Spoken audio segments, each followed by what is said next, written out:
पवार साहेब हे आपल्याला मार्गदर्शन करतील.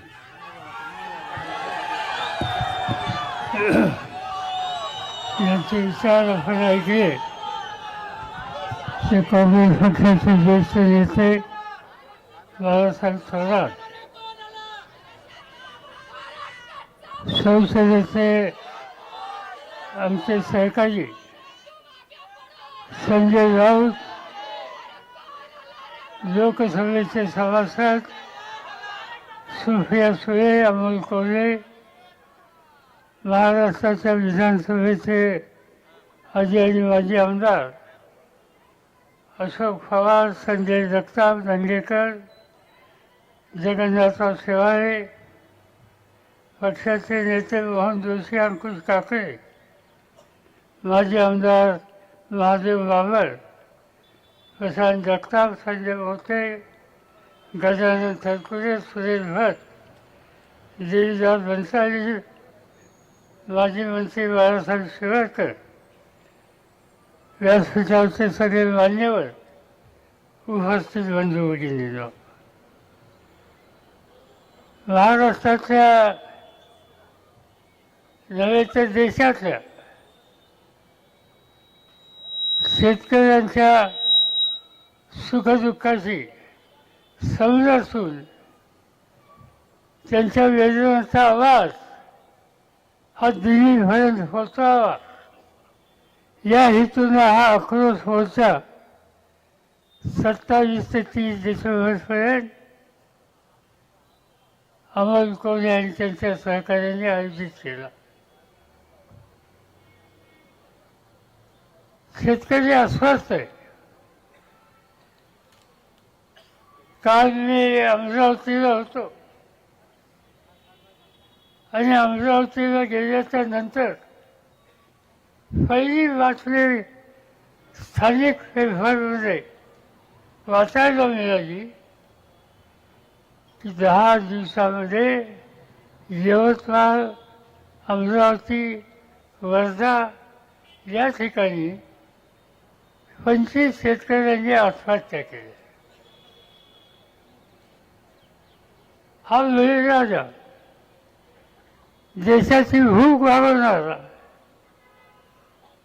काळ्या आईची इमान राखणारा आत्महत्या करतो. मला आठवत आहे की माझ्याकडे हे काम आलं शेतीचं आणि पहिल्या आठवड्यामध्ये नागपूरला आणि यवतमाळला आत्महत्या केल्याची माहिती मिळाली. मनमोहन सिंग प्रधानमंत्री होते. त्यांना मी सांगितलं की शेतकरी आत्महत्या करतो ही लहान गोष्ट नाही.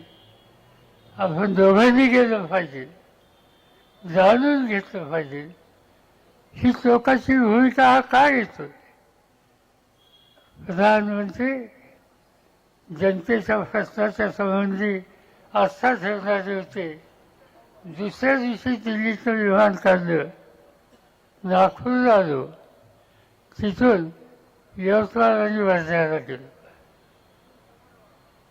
ज्याच्या घरात आत्महत्या केली त्यांच्या घरात गेलो.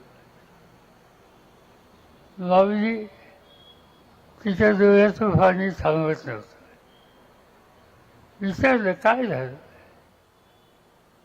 तिच्या बहिणीने सांगितलं काही झालं नाही. सावकाराकडनं पैसे काढले होते, बँकेकडून पैसे काढले होते, दुष्काळी स्थिती आली, हातातोंडाचं पीक गेलं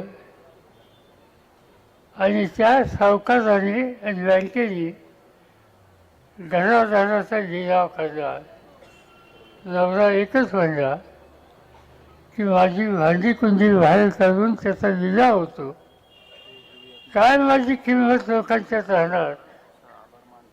आणि बाहेर गेला, इंजिनची वाटी घेतली, गटागटा प्याला आणि जीव दिला.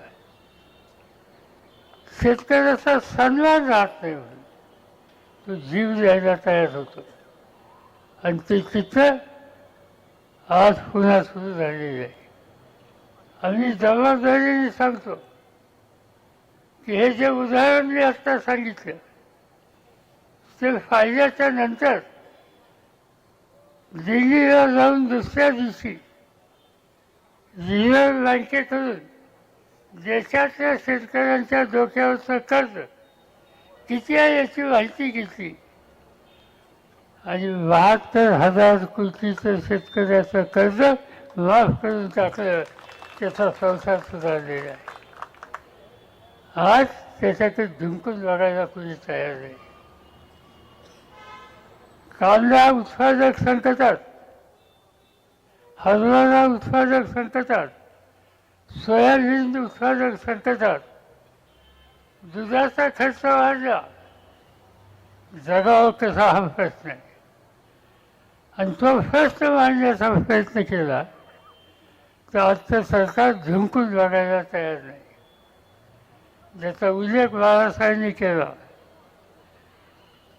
की एवढा मोठा देश, कृषीप्रधान देश, आम्हाला शेतीवंशी नाही, देशाला शेतीवंशी नाही, कसा देश चालणार. पण या देशातल्या शेतकऱ्यांनी कोट्यावधी लोकांच्या भुकेचा प्रश्न हा सोडवला. मला आठवत आहे मी शपथ घेतली शेती माणसाची आणि पहिली फाईल माझ्याकडे आली की 15 दिवस पुढे एवढं धान्य देशाच्या गोदामामध्ये अमेरिकेवरून धान्य आणायचे, सही करा. मी शेतकरी, शेतीप्रधान देश आणि आम्ही धान्य परदेशात आणत. ते म्हणजे नाही राहत, धान्य नाही, लोक उपाशी बसतील. प्रधानमंत्र्यांनी सांगितलं की फाईल क्लिअर करा आणि शेवटी नाही झाल्यानं परदेशातनं धान्य आलं. पण निकाल घेतला हे चित्र बदलायचं आणि बदललं. शेतीमालाची किंमत दुप्पट केली, खताच्या किमती कमी केल्या, त्याच्या डोक्यावरचं ओझं कमी केलं, कर्ज माफ केलं आणि त्याचा परिणाम 3 वर्षाच्या आत या देशातल्या लोकांना लागेल तेवढं धान्य या काळ्या आईशी इमान राखणाऱ्या शेतकऱ्यांनी केलं आणि जगाच्या 18 देशाला धान्य निर्यात करण्याचं काम या बळीराजांनी केलं. एवढं कर्तृत्व, एवढी मेहनत, एवढी बांधिलकी ही शेतकऱ्याची. आणि आज हे सरकार त्याच्याकडे धमकून बघायला तयार नाही.